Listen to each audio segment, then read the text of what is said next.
Space number one, right please, the suprasternal interaponeurotical space. Suprasternal interaponeurotical space. Point one. It is formed between second and third fascia. It is formed between second and third fascia above the jugular notch of the sternum. Above the jugular notch of the sternum. Right, please, borders of the space. Borders of space. Anteriorly, second fascia. Posteriorly, third fascia. Anteriorly, second. Posteriorly, third fascia. Inferiorly, of course, jugular notch of the sternum. Firstly right, then I will show it for you. And of course, finally, from upwards, right, please, space is closed.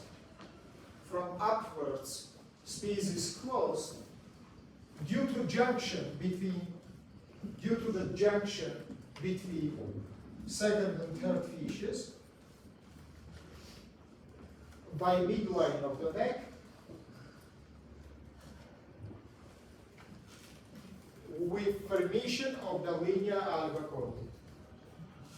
Once again, from upwards, it is closed by the junction of the second and third fascias by midline of the neck, by formation of the white line of the neck, linea alba colli. Open the brackets and write, please, this junction, please. This junction, please. Approximately located 4 centimeters above the jugular notch of the sternum. The junction, please. Approximately located 4 centimeters above the jugular notch of the sternum. Here we go. You can see space here is open. Imagine, look, I will show it in my body. 1 minute, look to me. That is my jugular notch of the sternum. I told you last time that this is the place of attachment for the neck facets, yeah, except facet number 1. All another facets of the neck joint to the bones. And if you remember last time, I said that second fascia fused with anterior surface of this jugular notch, third fascia to the posterior surface of that. That's it. Anterior and posterior borders of the space consequently will be second and third fascia. But the same bone will meet the inferior border of the space because it will close communication of the space to down. Because it will be inferior part or border of the space. Now, what is happening upwards? As I told you, these two facets strongly by midline, approximately 4 centimeters above the jugular notch, fuse to each other, and along the midline of neck, up to the level of the hyoid bone, they forms the white line of the neck, linea alba colli. I prove you now, guys, that from all sides, the space is closed. From in front and behind by second and third fascia, from below by the bone, and from above by the junction of the two facets to each other. Let's say, minute attention to me. Now, by second point, we describe the borders of the space, and we come to the conclusion that this is really closed space. Just a little bit remove your legs, otherwise I will fall down. I like to walk near my lecture, but you so raise your legs to me that it will be problem. Is it understandable for you? Thank you very much. Let's say we understand point number 2. Now let's come to point number 3, content of the space. In any spaces, remember guys, we will have loose connective tissue and deep lymphatic nodes. That's it. You can write it anytime or you can write it just once, and remember that inside of each space, doesn't matter is it connected or non-connected, we will have loose connective tissue and we will have deep lymphatic nodes. You can ask me why deep. Because superficial will be in subcutaneous penetration. So inside of interfacial spaces, we will have deep lymphatic nodes. structure number 3. It's so-called jugular venous arch. Jugular venous arch. Open the brackets and write, please. It forms by junction of right and left anterior jugular veins. Inside of the mentioned space. By the junctions of right and left anterior jugular veins inside of the mentioned space. For 1 minute, please look on the picture.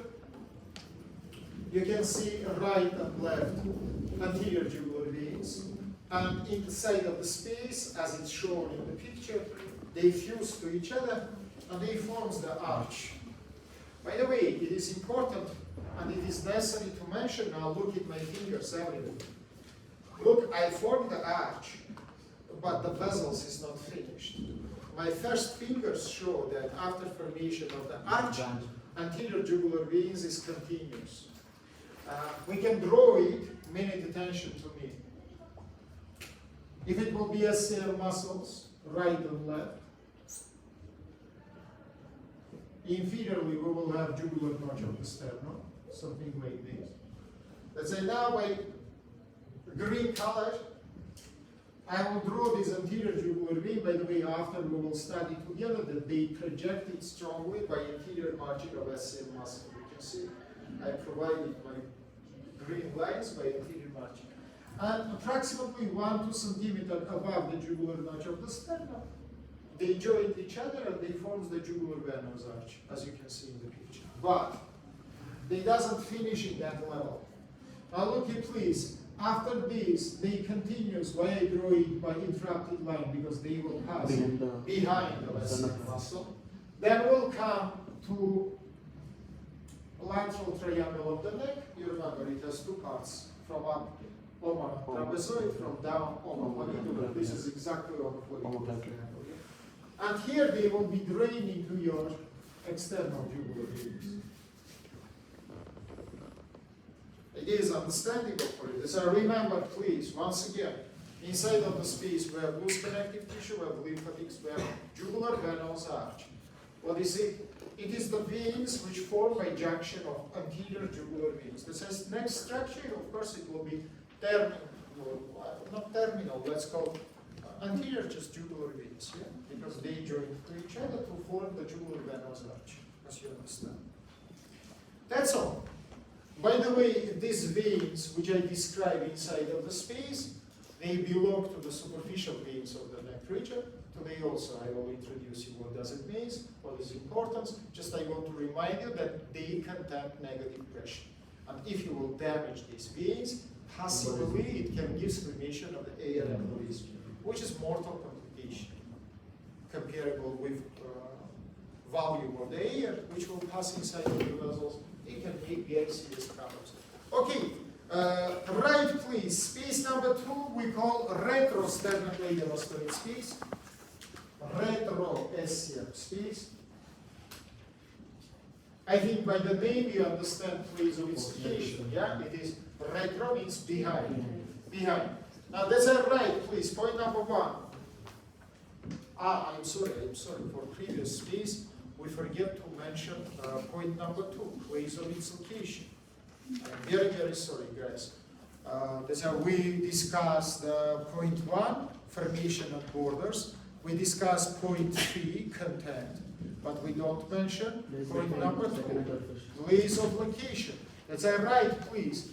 First space, it is suprasternal space. Minute attention to me. We say it is located above the jugular notch of the sternum, but where it is located? Of course, omotracheal triangle. Look to me once again. If you will push your finger above jugular notch of the sternum, you will come to the omotracheal triangle. As you remember, it is part of the medial triangle of the neck. Exactly, it is infrahyoid part. If you remember, medial triangle has suprahyoid part, and it has infrahyoid part. Let's say, find the place and write, please. So once again, point number 2, it is located inside of omotracheal triangle. Now you have complete picture about previous space, yeah? Point 1, borders. formation, point 2 place of location, and point 3 content. I'm very sorry for my mistake. Let's continue. Now, second space we call retrosternocleidomastoid space. Point number 1, right, please. It is formed by, again, second and third fascia. It forms by second and third fascia. Borders anteriorly second fascia, which is formed the capsule for SCM muscle. Anteriorly second fascia, which is formed the capsule for SCM. Posteriorly third fascia, which is formed the capsule for omohyoid muscle. Anteriorly second fascia, which is formed the capsule for SCM muscle. Posteriorly third fascia, which is formed the capsule for omohyoid muscle. Inferiorly it is sternoclavicular joint. Inferiorly it is sternal-asaluș. Asal. Da. Չեմ հասցնի պրոստը, լուրջ չեմ։ Պատի ես եմ բաղը նատոն գնում, ուզում եմ խնդրեմ, որ գնամ բանխան, ուզում եմ ես 10-ից հետո փոխում եմ, լուրջ չեմ։ Դե դա բայ, եթե ես ամբերել եմ, so, давайте. Let's remember, please, once again, from upward, from in front, second fascia, from behind, third fascia. What does it mean? If it is possible, friend, can you come to me? Thank you very much. Just stand up in front of me. Now imagine that he is the sternocleidomastoid. White cord, which is cover him, it is second fascia. I am located behind of him. I am omohyoid muscle, and my white cord, it is the third fascia. As you remember, infrahyoid muscles covered by the third. Now, do you see the space between us? This is retrosternocleidomastoid space. Thank you very much. Sit down. As I remember, please, you must imagine two muscles in front, SCM, which is covered by second fascia. Behind, omohyoid, which is covered by third fascia. Now, from downwards, it is sternoclavicular joint, because this is the place of attachment of your SCM muscle, and it will close this communication. From upwards, we need attention to me, guys. Very important point. From upwards, it is the border point between middle and lower thirds of SCM muscle. 1 minute attention into the picture. That is this point. This point. Why this point? You can ask. Because if I will draw now our omohyoid muscle, you can see that they cross each other in this point. Oh, sorry, but before I show why our friend held that the space is formed between these two muscles, but above this point, I cannot have these two muscles because omohyoid will be absent. You understand me or no? Omohyoid will be absent in the upper two-thirds of SCM region. If omohyoid will be absent, third fascia also will be absent. So if third fascia will be absent, space cannot be formed because it is between second and third fascia.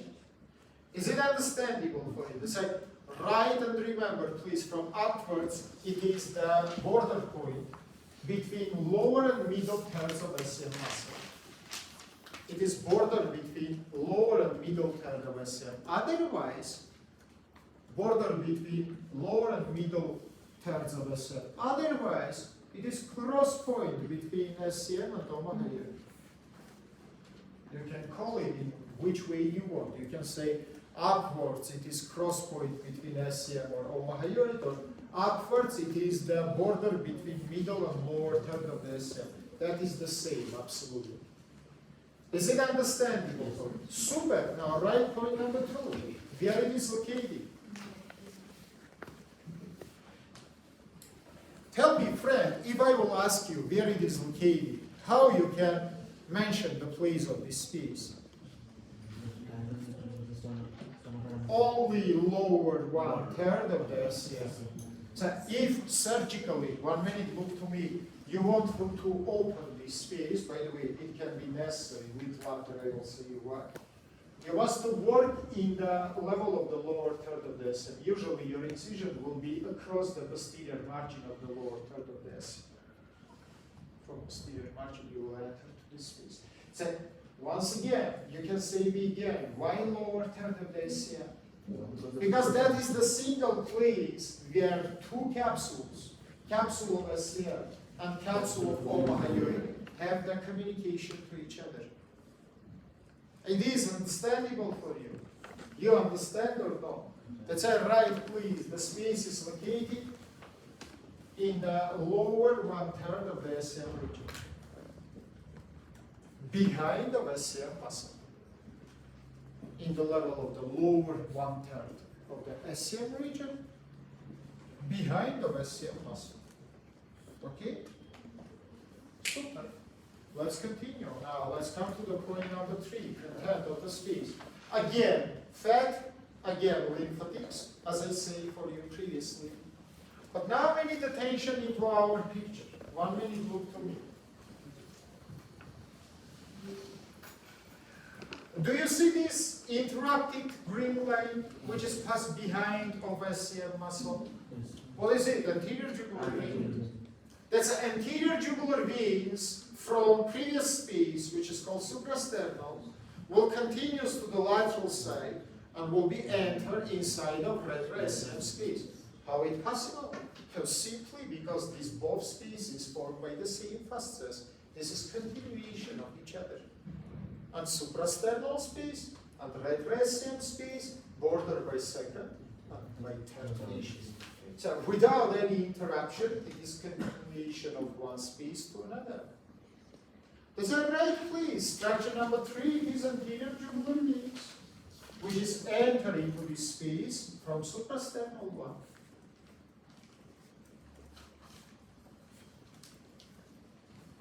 Do you have any troubles about this point? If it is ununderstandable, just tell me. If you understand it, write the name of the third space, which is called supraclavicular interaponeurotic space. That's how we described before suprasternal interaponeurotic, retro SCM. Now we come to supraclavicular interaponeurotic space.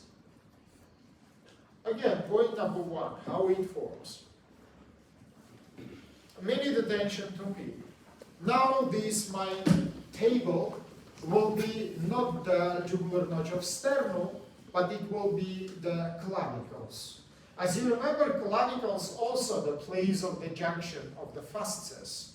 And I told you yesterday, that in the previous lecture, then second fascia fused with anterior surface, third fascia fused with the posterior. Like for sternum.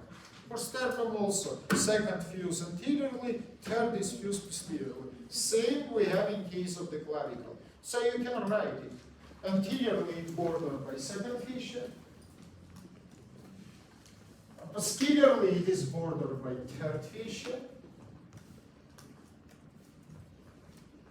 Inferiorly it is bordered by clavicle, which is close the space from thoracic region, prevent any communications. It's anteriorly second, posteriorly third, inferiorly clavicle. Now again, if it is possible, minute attention into this picture. You can ask me now, what is the upper border? Of course, you are so smart, thank you very much. It is omohyoid muscle. Why? Because above it we don't have third fascia. Yesterday, then I described for you the fasces. I told you that third fascia we have only below hyoid bone between two omohyoid muscles. But sorry, above the omohyoid, it is the region without third fascia. It is understandable. By the way, this is exactly inferior belly of omohyoid, because as you remember, tendon of it located behind the SCM. So I write and remember, from upwards, it is bordered in the level of the inferior belly of omohyoid muscle. And above it, space is absent. Above it, we have omotrapezius triangle. You remember, minute attention. Lateral triangle by my finger, which is called the omohyoid muscle, split it into omotrapezoid and omoclavicular. The space will be point number 2, where it is located inside of omoclavicular triangle of the neck. Is it understandable for you? It is located in omoClavicular triangle. This is my omoClavicular. Above the clavicle, you have omoClavicular triangle. Now point number 3. Content. Again loose connective, again lymphatics. And again anterior jugular veins. You can see that these anterior jugular veins pass through all these 3 spaces, starting from suprasternal, then into the retrosternal, and finally they come into supraclavicular. Open the brackets and write, inside of this space,